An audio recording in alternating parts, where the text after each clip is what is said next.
Bapak Ibu Saudara yang terkasih dalam Tuhan Yesus Kristus, kami mengucapkan selamat berjumpa kembali. Salam. Kami berharap Bapak Ibu Saudara dalam keadaan sehat dan penuh kebahagiaan. Anugerah Tuhan yang luar biasa selalu kita terima. Untuk itu, di saat ini kita kembali akan merenungi sabda Tuhan di dalam sapaan rohani GKJ Cakraningratan. Untuk itu kita akan merenungi sabda Tuhan dari Perjanjian Lama, yaitu Yosua 6, kitab Yosua 6, ayatnya yang pertama sampai ke-27. Yosua 6 ayat yang pertama sampai ke-27, tapi kita tidak akan membaca ayatnya seluruhnya, kami akan membaca ayat 3 sampai 5 saja. Kita akan merenungkan yang ayat 3 sampai 5 saja. Bapak Ibu Saudara yang terkasih, sebelum kita merenungkan sabda Tuhan, mari kita bersama-sama menghadap Tuhan di dalam doa. Mari kita berdoa. Ya Tuhan yang Maha Kudus, Maha Mulia, Tuhan yang boleh kami sapa Bapa di dalam Tuhan Yesus Kristus. Tuhan yang selalu menganugerahkan kepada kami kekuatan, tuntunan, perlindungan, berkat yang luar biasa, anugerah Tuhan yang selalu Tuhan curahkan pada kehidupan kami. Untuk itu Tuhan, di saat ini kami menghaturkan puji dan syukur kami. Terima kasih kami yang tak terhingga. Sembah sujud kami haturkan kehadirat Tuhan. Dan bahkan di saat ini Tuhan berkenan memberikan waktu kepada kami untuk kembali menggemuli sabda firman Tuhan. Kami mohon pertolongan Tuhan. Urapi kami semua dengan Roh Kudus-Mu ya Tuhan. Biarlah kami mengerti apa yang menjadi kehendak-Mu dari firman yang akan kami renungkan ini. Hamba-Mu yang tidak ada apa-apanya, kiranya Tuhan berkenan menolong, hingga apa yang akan kami sampaikan hanya di dalam tuntunan Roh Kudus datang dari-Mu saja, bukan pikiran dan kehendak kami. Bapa, kami serahkan untuk sapaan rohani di saat ini dari awal hingga akhir hanya di dalam tangan kuasa kasih-Mu. Biarlah kehendak-Mu yang selalu terjadi Tuhan. Kami mohon ampun Tuhan atas segala dosa dan kesalahan kami, hingga kami benar-benar layak merenungkan sabda firman-Mu, dan kami boleh menjadi pelaku-pelaku firman. Di dalam nama Tuhan Yesus Kristus, Juru Selamat kami yang hidup, kami haturkan doa kami. Amin. Bapak Ibu Saudara yang terkasih dalam Tuhan Yesus Kristus, mari kita baca dari Yosua 6 ayatnya yang ketiga sampai yang kelima yang demikian. Yosua 6 ayat 3 sampai 5 yang demikian. Haruslah kamu mengelilingi kota itu, yakni semua prajurit harus mengedari kota itu sekali saja. Demikianlah harus engkau perbuat 6 hari lamanya. Dan 7 orang imam harus membawa 7 sangkakala, tanduk domba di depan tabut. Tetapi pada hari yang ke-7, 7 kali kamu harus mengelilingi kota itu, sedang para imam meniup sangkakala. Apabila sangkakala tanduk domba itu panjang bunyinya, dan kamu mendengar bunyi sangkakala itu, maka haruslah seluruh bangsa bersorak dengan sorak yang nyaring, maka tembok kota itu akan runtuh. Lalu bangsa itu harus memanjatnya masing-masing langsung ke depan. Demikian firman Tuhan, berbahagialah kita yang mendengar dan melaksanakannya dan menyimpan di dalam hati. Haleluya. Amin. Bapak Ibu Saudara yang terkasih, ini cerita bangsa Israel yang mengelilingi tembok Yeriko untuk bisa meruntuhkan tembok Yeriko. Ini perintah Tuhan. Kita beri judul, tema renungan kita pada saat ini yaitu tembok masalah. Bapak Ibu yang terkasih dalam Tuhan Yesus, kita tentu tidak asing lagi dengan kisah tentang penyerangan bangsa Israel terhadap tembok Yeriko ini. Yang terkena kuat, bangsa Israel tidak bisa menghancurkan tembok Yeriko itu dengan dinamit misalkan atau bom nuklir sekalipun. Bukan juga dengan tank atau tembakan dari meriam dan senjata mutakhir lainnya. Namun tembok Yeriko itu bisa roboh dan hancur dengan sendirinya dengan kuasa doa. Ini luar biasa Bapak Ibu Saudara. Tuhan memerintahkan di sini untuk bangsa Israel mengelilingi para prajuritnya, mengelilingi tembok kota Yeriko. Kalau di zaman dulu tentu sebuah kota itu dikelilingi oleh tembok yang kuat untuk mempertahankan diri dari serangan musuh.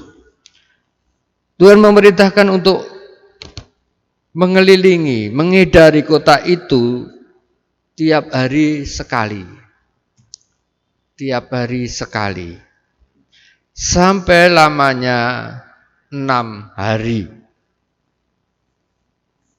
Dan dengan imam yang jumlahnya 7 itu di depan dengan membawa 7 sangkakala tanduk domba dan berbaris di depan tabut. Jadi tabut perjanjian Tuhan itu diusung ikut serta di dalam mengelilingi tembok Yeriko. Tapi pada hari yang ke-7 Tuhan memerintahkan tidak hanya sekali, tapi 7 kali mengelilingi tembok Yeriko itu. Dan di situ nanti ada suatu keajaiban yang dibuat oleh Tuhan. Karena di saat itu Tuhan menjanjikan dan juga bangsa Israel benar-benar percaya dengan iman yang penuh bahwa Yeriko, kota Yeriko akan diserahkan kepada bangsa Israel. Tembok yang begitu kuat, begitu kokoh, tidak mungkin untuk dimeriam hancur, tapi dengan kuasa doa, dengan mengelilingi. Pada saat hari ke-7, 7 kali mereka mengelilingi dengan membunyikan sangkakala dan dengan sorak yang nyaring, maka tembok kota Yeriko runtuh. Bapak Ibu Saudara yang terkasih dalam Tuhan Yesus Kristus, waktu itu Tuhan memerintahkan bangsa Israel untuk benar-benar melaksanakan perintah Tuhan dengan mengelilingi dan sorak-sorai bisa meruntuhkan tembok Yeriko, sehingga mereka dengan mudah masuk ke kota itu, dengan mudah memanjat reruntuhan tembok itu, masuk ke kota itu dan mengalahkan orang-orang prajurit-prajurit di kota Yeriko. Akhirnya kota Yeriko dapat dikuasai oleh bangsa Israel. Bapak Ibu Saudara, kalau kita mendengar cerita ini suatu keajaiban. Bisa terjadi dengan suatu iman yang kuat, dengan doa yang kuat, dengan permohonan yang kuat, dan melaksanakan perintah Tuhan. Tuhan akan memberikan yang terbaik. Kehidupan kita juga seringkali berjalan seperti itu, Bapak Ibu. Berbagai masalah mungkin saja sewaktu-waktu datang dan serasa tidak beroleh jalan keluar. Jalan hidup kita serasa terhalang oleh tembok yang demikian kuatnya, sehingga kita merasa mustahil untuk melaluinya. Memang kita sebagai manusia, bahkan sebenarnya kita adalah anak-anak Tuhan, pengikut-pengikut Kristus. Tapi Tuhan Yesus tidak menjanjikan dalam kehidupan kita selalu berjalan mulus, enak. Tidak. Tentu di dalam perjalanan kehidupan kita ada masalah yang kita hadapi. Bahkan masalah itu kadang-kadang kuat, berat, bahkan kadang-kadang seperti tembok Yeriko yang susah sekali untuk diruntuhkan. Kadang-kadang sampai kalau kita tidak kuat, keputusasaan bisa terjadi. Tapi Bapak Ibu Saudara, di saat seperti itu, kitab Isa belajar dari tembok Yeriko, di mana mereka mengelilingi tembok itu dengan tekun sambil berdoa dan memuji Tuhan. Untuk itu marilah demikianlah pula dengan hidup kita yang kita jalani. Kita bisa menghancurkan tembok-tembok masalah yang kita alami jika kita selalu tekun berdoa dan berseru kepada Tuhan. Bukan hanya menghancurkan tembok saja, bahkan gunung pun bisa kita pindahkan ke laut dengan iman dan ketekunan kita dalam berdoa. Jadi doa itu tidak boleh disepelekan. Doa terhadap Tuhan itu ada kuasa yang nanti hadir di dalam kehidupan kita.